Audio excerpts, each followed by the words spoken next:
But I stopped him. "Wait, Johann." I hurried inside the house and returned a moment later with a small paper bag. "Some cook sisters for you." "By a donkey! Yours are the best, even better than Tunny Elsie's."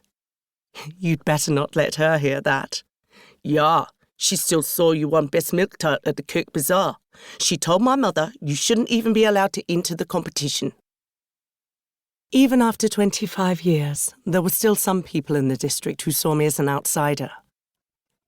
Johann was looking at me, a slightly worried expression on his face.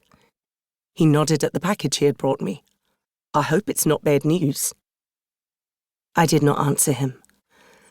I watched him as he pedalled away and disappeared down the road. Returning to the table, I sat down, drew the parcel towards me, and examined it. There was no return address, but the postmarks, smudged like aged tattoos, told me that it had been mailed from Penang sometime in September 1946. The tangle of overlapping addresses by different hands had somehow managed to pick up my wind-blown spoor. The package had been sent to Robert's old chambers in London, before being forwarded to our solicitor in Cape Town and, almost half a year after it had been posted from Penang, it had found me on this sheep farm 15 miles outside Beaufort West. I cut the twine with my fruit knife, inserted its tip into a fold of the wrapping, and with 2 or 3 brisk strokes filleted the package open. The corner of a book appeared. I peeled away the wrapping until the title revealed itself. The Cassowary Tree by W. Somerset Maugham. There was nothing else in the package, no letter, no note. I turned the book over in my hands.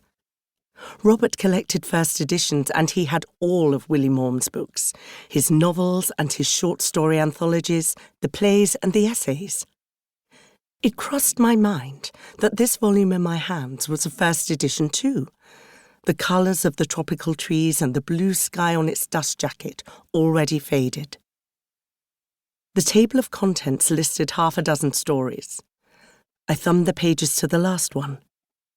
Murmuring the story's opening paragraph under my breath, I found myself instantly transported back to Malaya.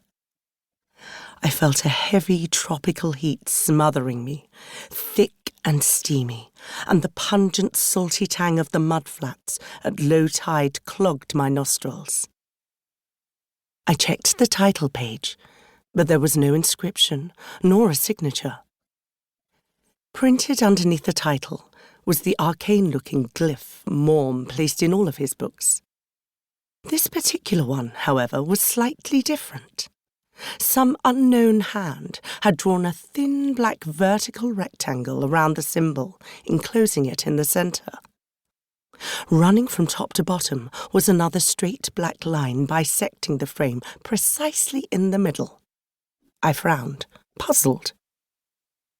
An instant later I saw it. I understood what the lines were telling me. Carefully, as though fearful that any sudden movement would dislodge the rectangle around the symbol, I set the book down on the table.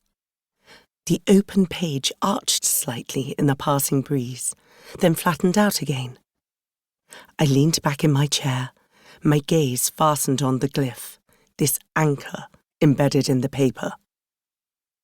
Robert and I had uprooted ourselves from Penang at the end of 1922, sailing on a P&O liner to Cape Town.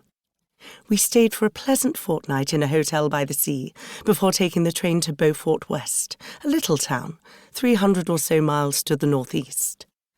Bernard, Robert's cousin, was a sheep farmer, and he had built us a modest bungalow on his land.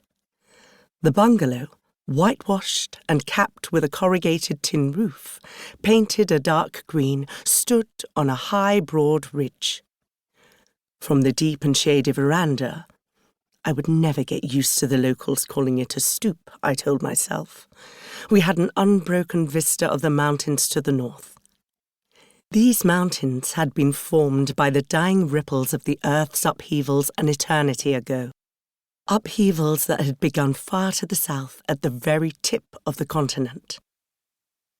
It was high summer when we arrived.